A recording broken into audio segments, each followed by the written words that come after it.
I filed for the Subclass 405 retirement visa at 64, and most of it went far smoother than I ever feared. But there was one twist near the end that caught me completely off guard, the kind of thing nobody at the visa office ever tells you. Before we really dig in, do me one quick favor. Leave a like and subscribe to the channel. It honestly makes my day. Now, let me take you back 4 years. I was still in the States, standing at the kitchen window, looking out at another gray winter. Bare trees, a driveway I'd just shoveled for the second time that day. My knees were aching the way they always did once the cold set in, and the whole day had that same old rush to it. Hurry here, hurry there, no time to breathe. And my wife and I, we kept having the same conversation. We'd talk about the wide Australian sun, a barbecue by the sea at golden hour, the smell of the salt in the air. A slower pace where a cup of coffee actually lasts. That dream sat with us through every long, dark evening. The Subclass 405 felt like the door to all of it. But I'll be honest with you, I worried it was too complicated. I pictured a mountain of paperwork, stamps and signatures and government forms, and I thought, come on now, is a fellow my age really going to climb all that? Is it really that complicated at our age? No, it isn't, and I'll show you why. Because here's the thing I learned once I actually started. The front end of this visa is a lot more manageable than the stories make it sound. Let me walk you through exactly how it went for me, step by step, so you can see it with your own eyes. It starts with gathering your documents, and this is where a good buddy of mine saved me a whole lot of grief, a fellow named Walt from back home, who'd made the move to Australia a year before me.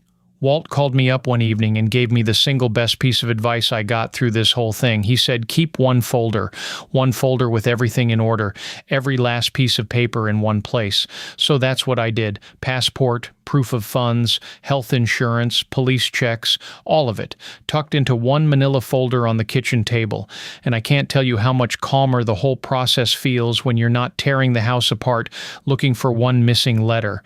That folder became my anchor. Every time a new document came in, it went straight in there in order.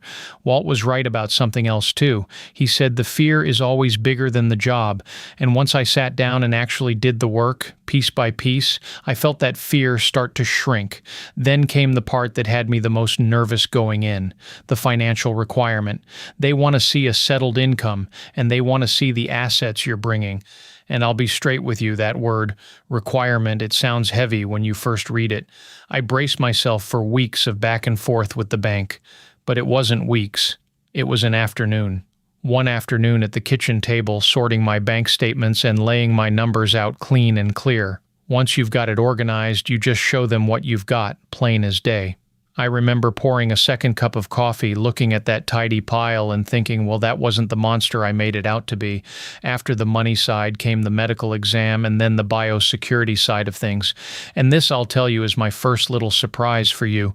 Australia takes biosecurity seriously, stricter than most Americans expect. This is a country that guards what comes across its borders like a treasure. And honestly, once you see how clean and healthy the land is out here, you understand exactly why. And if biosecurity has you nervous, stay with me.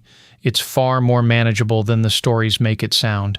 You follow the rules, you declare what you're supposed to declare, you don't try to sneak grandma's garden seeds through in your suitcase, and you're absolutely fine.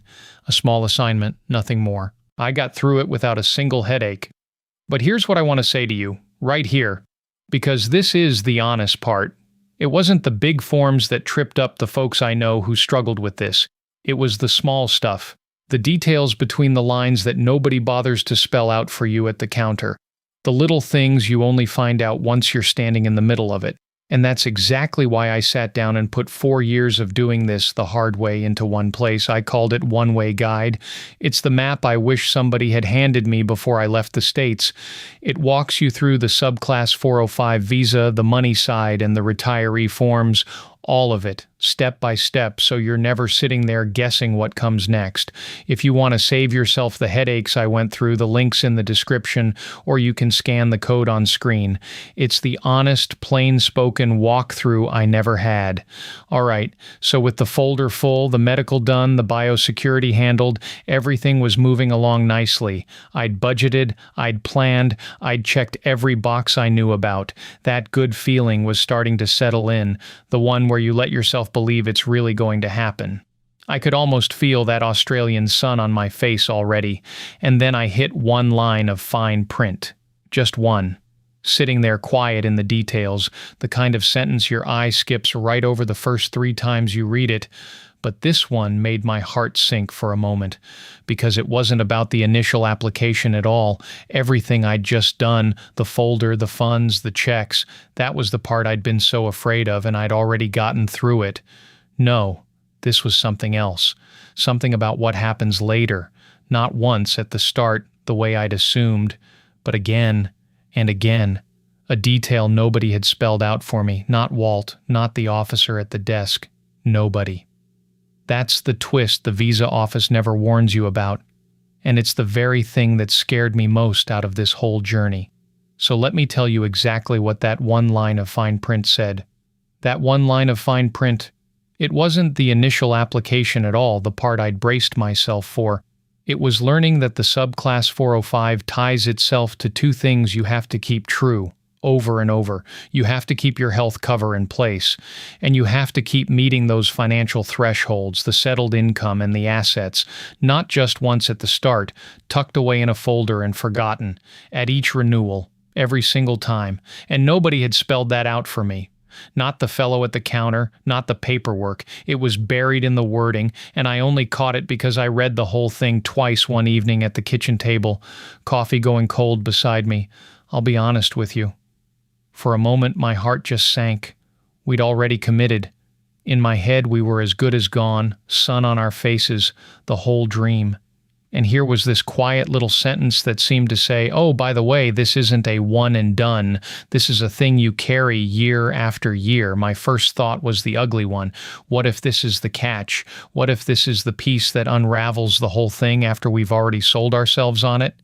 If a hidden requirement like that would scare you off, I get it. I felt the exact same drop in my stomach, the one that comes when you think you've read everything and then you find one more line. So stay with me here, because this is exactly where it turned around for me, because I did the one thing that fear never wants you to do. I sat back down, I poured a fresh cup, and I actually read it through slowly, line by line, instead of letting my imagination run the show. And here's what I saw once I stopped panicking. It wasn't a moving target at all. It wasn't some trap that changes on you when you're not looking. It was a checklist, the same checklist, a recurring one. Keep the health cover active. Keep showing you're above the income and asset line they set. Confirm it when the renewal comes around. That was it. The requirements didn't shift. They just kept asking me the same fair questions I'd already answered once. Does that mean redoing the whole thing every time? No. And that's the good news, the part I want you to really hear. There's no fresh document hunt, no chasing down brand new police checks from scratch, no starting from zero like it's your first week all over again. You're not building the house again, you're just keeping the lights on in a house you already built. And this is where that one tidy folder earns its keep.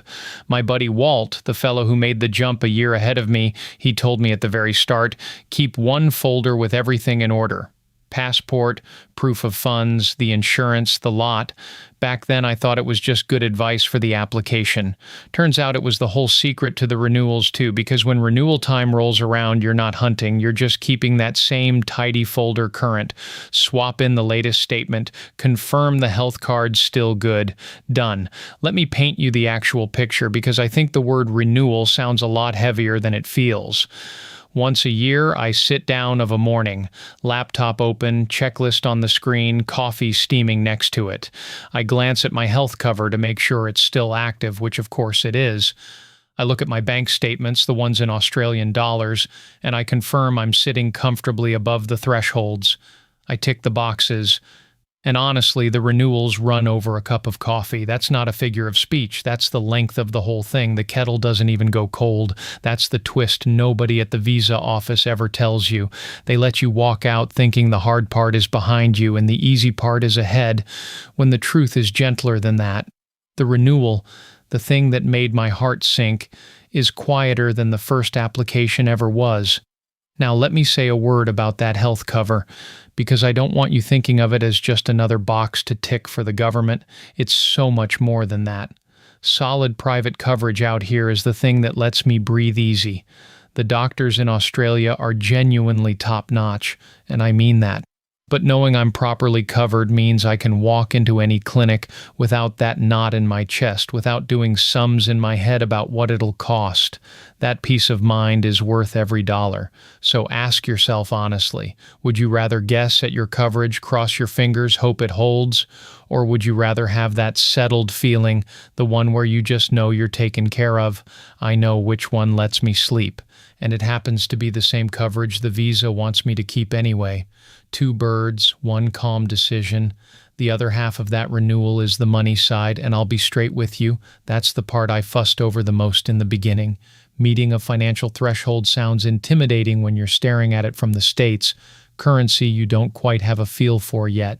But once you're here, once you're actually living in Australian dollars, it stops being abstract. I keep a rough budget going month to month, so the numbers never sneak up on me. When renewal comes, I already know exactly where I stand.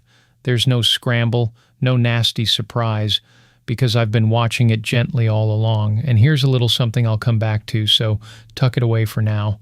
My costs out here, tallied up in Australian dollars, came in gentler than I ever expected back home, gentler than the States in ways that surprised me. But I'll show you the real numbers a bit later because I want you to see them properly, not just take my word for it. For now, just hold on to this. The thing that scared me most, that quiet line about every renewal, about the health cover and the thresholds you keep meeting rather than meet once and forget, it turned out to be the simplest habit in my whole life out here. Not a mountain, a morning routine, a folder, a coffee, a tick down a list. That scariest detail became the easiest part of everything, and I'll never forget the exact morning it all finally paid off. The morning the approval came through and we'd unpacked the last box and we settled into a little place near the water on the Sunshine Coast. I stepped outside at dawn, cup in hand, into a sound I wasn't ready for, a sound that told me, plain as anything, we weren't back home anymore. And standing there in that first light, I understood something I'll share with you next, because it changed how I felt about every worry that had ever kept me up at night. A sound I honestly wasn't ready for. Not a car, not a phone, a whole gum tree full of cockatoos, white feathers flashing in the first light, screeching their heads off like they owned the place. The screech of the cockatoos at dawn. I stood there on the little back deck in my socks, coffee going cold in my hand, and I just laughed. Because we'd done it. We'd actually done it. The relief came over me like that salty Pacific breeze off the water, slow and warm and complete. There was the smell of eucalyptus still hanging in the air from the rain the night before. There was the wide Australian sun climbing up over the rooftops, spilling gold across a stretch of ocean I could see from my own kitchen window. 4 years of dreaming, 1 folder of paperwork, and here I was, settled on the Sunshine Coast. A modest little house, boxes half unpacked in the hall, the Pacific rolling in behind it all. I remember thinking, so this is what the other side of the fear looks like. And that brings me right back to the thing I promised you at the very start. Remember the twist I told you about? The one that caught me completely off guard? Here it is. And it's the opposite of scary. The thing I did not expect had nothing to do with the first application. It was the renewal. That fine print about keeping your health cover current and meeting the financial side at every renewal, not just once at the start. When I first understood it, my stomach dropped. I thought, oh no, is this hanging over my head forever? Every couple of years, another mountain? And then the first renewal actually came around. And I want you to hear this clearly because this is the whole point of me sitting out here talking to you. The renewal was simpler than the initial application. By a country mile. Here's how it went. I pulled out that same folder, the one my buddy Walt told me to keep, everything in order, tabbed and current. I poured a fresh cup of coffee. I sat down at the kitchen table with the sun coming through the window and the cockatoos already off doing their morning racket, and I updated the pages that needed updating. Proof of funds, still good. Health cover, still active. Done. One afternoon. That was it. The thing that had scared me most turned out to be the easiest part of my whole life out here. Smooth as anything, over a cup of coffee. Nobody at the visa office ever tells you that. They hand you the requirements and let you scare yourself. But once you've got the system, once you keep that one tidy folder alive instead of letting it go stale in a drawer, the renewal is a quiet morning, not a crisis. So if there's one worry I can lift off your shoulders today, let it be that one.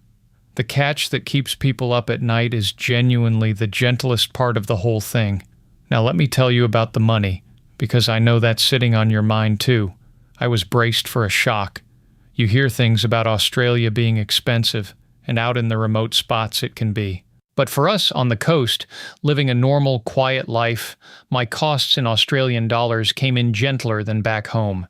Not a fortune saved, I won't oversell it, but gentler. I'll give you one picture instead of a spreadsheet. Back in the States, come winter, I used to dread the heating bill. That number that made you wince every single month just to keep the house from freezing. Out here, I open the door and the warmth is free. The sun does the work. When I look at my power bill at the end of the month now, I actually smile. That one line item I used to fight my whole life? Gone. That, right there, tells you more than any chart. And the loneliness. Oh, I worried about that one too. Moving to the far side of the world at our age, leaving the grandkids, the old neighbors, the church group. I figured we'd be strangers for a good long while. We weren't.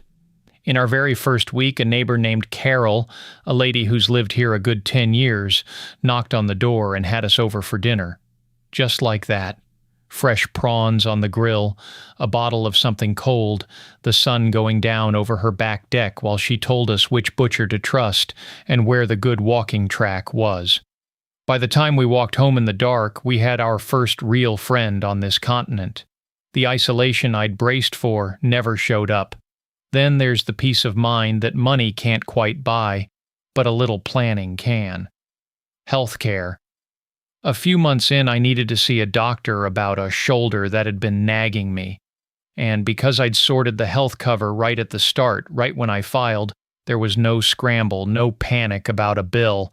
I walked into a calm, modern clinic, sat in the waiting room maybe 10 minutes, and saw a doctor who was flat out top-notch, took his time, knew his stuff. I walked out thinking, well, that was easy. That's what it feels like when you've done the homework up front. The care here is a genuine comfort, and you get to just enjoy it. So let me pull this all together for you, friend to friend from this porch. Was it a big step? It sure was. Filing the Subclass 405 at 64, packing up a whole life, flying halfway round the world. I won't pretend it was nothing, but the mountain I was so afraid of turned out to be a hill with a clear path up it. The documents took an afternoon, not weeks. The biosecurity was strict but fair. The renewal, the one thing that terrified me, became the smoothest morning on my calendar. And on the other side of it all is this: the cockatoos, the coffee, the sun, Carol's dinners, a doctor I trust, a power bill that makes me grin. If you're weighing this exact move right now, sit with that image for a second. The dawn coming up gold over the water, the warm cup in your hand, and that one tidy folder on the table that keeps every bit of it easy year after year. That's not a fantasy. That's just a Tuesday out here. Do a little homework up front, keep your papers in order, and there's honestly nothing standing between you and this new chapter under the wide Australian sun. The visa is manageable. The renewals are manageable. The life on the far end is more than worth the paperwork it takes to get there. Take your time with it. Don't stress yourself out, and go into it with excitement the way you'd go into any great adventure you've been dreaming about for years. My wife and I still take our coffee out on that deck most mornings. The cockatoos still show up right on schedule, loud as ever, and I still grin at them like an old fool. The folder sits in the hall closet, current and ready, doing its quiet job. And the sun comes up over the Pacific like it's been waiting for us all along. We actually did this, and you can too. So pour yourself that coffee, get your one folder started, and picture your own first dawn on the coast. It's doable, friend, and it's so worth it.